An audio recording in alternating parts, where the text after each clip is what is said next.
Hi, everybody. This is Maxine Taylor. Happy New Year. Today is January 1st, 2023. Where has the year gone? Good grief. Um, I have the overview, the astrological overview for the month of January 2023. I got to practice saying that. Because it's a new number and it's a new year. And I've got a couple of things I'd like to share with you. Some of you are going to be really happy because you've been talking to me about this for months. Okay, first of all, many of you have asked if I am going to be teaching astrology. The answer is yes. Starting in February, I'm going to be doing virtual classes. Now, I remember how it was when we did classes in person. They were wonderful. There's nothing like being right there in a group. And nowadays, we're doing it right there in a group, online, on Zoom. So if you are interested, I'll send out an announcement, of course. But if you have any questions or if you'd like to get in touch with me about them, just go to my website, shoot me an email, and I will, of course, share with you. I am going, what I want to do in these classes is share everything I know with you so that you can be the best astrologer you can be. In other words, I want you to be more than an astrologer. I want you to be a star. And my mission is to empower people to empower themselves. And that is what I will be doing with you and for you. Okay. I have another book coming out. I'm just knocking them out, kids. This one is how to read regular playing cards based on the houses of the zodiac. And it will be available very soon, within just a few weeks, but I'll let you know exactly when. The name of it is It's in the Cards. Okay. Now let's talk about what's going on this month in the heavens, shall we? First of all, let's talk about the full moon and the new moon. You know, of course, how important they are. Many of you are astrologers. Many of you have told me that you have learned astrology from my videos, which thrills me to pieces. So that's why I'm saying whenever you're ready, you just let me know. And we will set up a group of like-minded people where I can share even more with you. Okay. The full moon is going to be on January 6th, just 5 days from today. It will be at 6:09 p.m. Eastern time, and it will be in 16 Cancer. Actually, literally 16 Cancer 22. So on the full moon, things come to a head, right? We're going to start feeling this in just a couple of days, because as we approach the full moon, it starts feeling like a guitar string that you're tightening and tightening and tightening, and on the full moon it just pops. So what you're going to do, of course, I'm going to share this with you in your solar chart, but you are going to look in your birth chart for 16 of Cancer, where that falls. Give it a 5-degree orb, and that will tell you where things will come to a head. Then, for 2 weeks, the moon starts waning and waning and waning. And we have ultimately a new moon. 2 days before that, we're in the dark of the moon. And we know we are because when we look at the heavens, we can't see the moon. This is a time then of preparation. pulling back, meditation. And the new moon is January 21st. It's in 1 Aquarius 33, 1 degree and 33 minutes of Aquarius. This is where the energy starts growing, because the new moon is where the energy starts growing. The full moon is when it comes to a head. So look at your birth chart and tie it in with my forecast for your own sun sign, which of course I'm going to be recording this evening for you. Now, let's talk about where the planets are going to be so that you can get an idea of what's happening. All right, the sun, the giver of life, the center of our world, is in practical, logical, I don't mope, I don't cope. Excuse me, I got that wrong. I don't mope, I don't hope, I cope. Capricorn. Capricorn is a very diligent worker. Think of the mountain goat.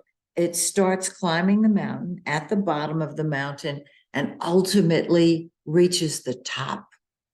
And you might say, well, there's only room for one at the top of the mountain.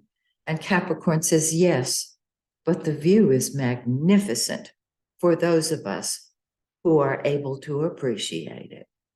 On the 20th of the month, the sun moves into, I march to my own drummer, I'm unique, I am my own person, Aquarius. And Aquarius wants what is best for the group rather than the individual. They are humanitarians, and they have a certain look about them. It's like they're gazing off into the distance. They are incredibly unique, and I've always appreciated my Aquarian friends. Okay. Venus, the planet of love and money, and all things beautiful, starts off in Capricorn. Okay, so Venus rules money, so it's very frugal in Capricorn. Well, on the 2nd, it moves into Aquarius also. And if you have any planets in Aquarius, you'll find that your love nature expands to increase and include everybody. You have a more humanitarian group way of looking at things. And if you have a humanitarian group that you belong to, you may find yourself becoming more active with that group of people. Just beautiful. Now, Venus moves quickly. So on the 26th of January, it moves into Pisces. Aquarius says, why was I born? You know, am I crazy or is the world crazy? Pisces says, where am I? Where do I belong? Venus, the planet of love, is exalted in Pisces. And so your love nature, our love nature, becomes more beautiful and more spiritual, even if you don't have your Venus in Pisces in your birth chart. This is the tone for the world. And we could sure use it, couldn't we? Okay, Mercury, of course, has been retrograde, and everything is confused when Mercury is retrograde. I mean, just Mercury rules communication, correspondence, and transportation. It rules our mouth and our minds. We do not begin new projects under a retrograde Mercury.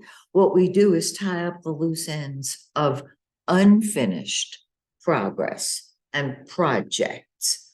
And when I say progress, it's kind of 2 steps forward and 1 step back, if you know what I mean. It's still kind of hurry up and wait. There are incidences with all things dealing with thinking, communicating, transportation, just ideas in general and self-expression. And this is why we want to tie up the loose ends, because anything begun under a retrograde Mercury either fizzles out completely or has to be redone within the year. And we don't need any of that. Okay. So Mercury is going to go direct, meaning come out of retrograde on the 18th of the month.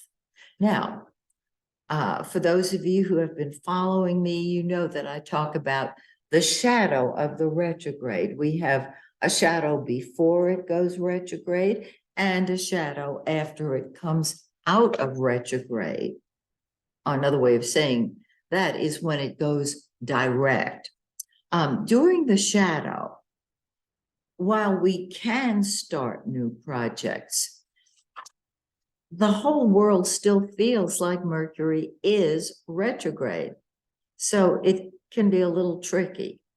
I find that I get my best work done on tying up loose ends of unfinished projects in the shadow after the retrograde. So on the 18th, Mercury goes direct and goes immediately into the shadow of the retrograde.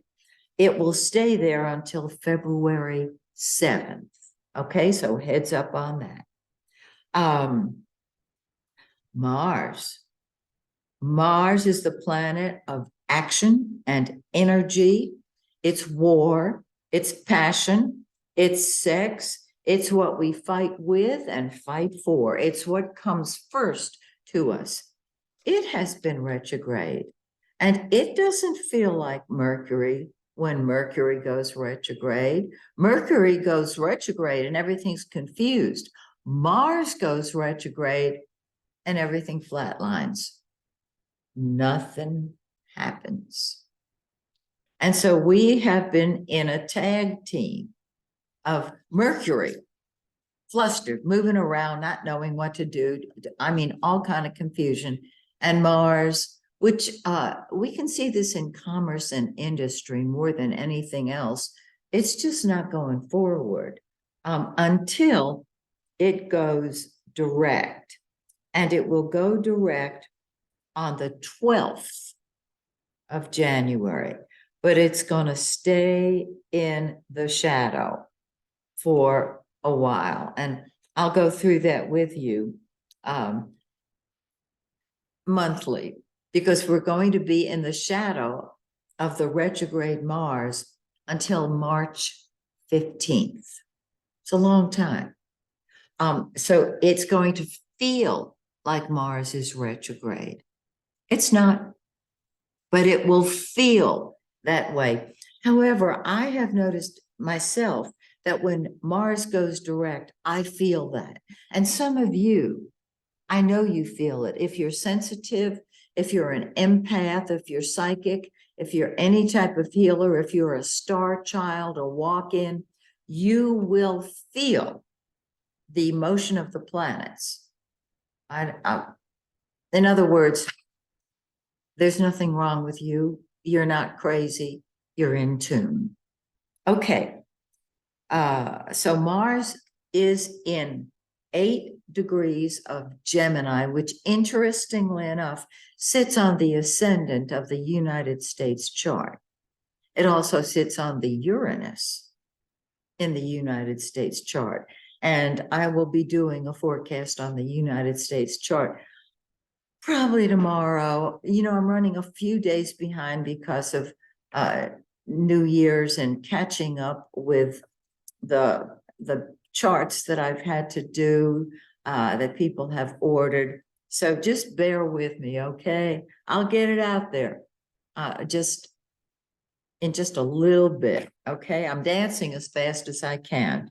Now, Jupiter, the greater benefic, is it's direct, it's moving forward, and it's in Aries. Now, wherever Jupiter is in your chart, in your birth chart, the transiting Jupiter, this is where things are expanding. If you have any Aries in your chart, you're feeling this. It's super terrific. So I think that's it for now on the overview. I'm going to proceed with each of the sun signs. I wish you all a fabulous January.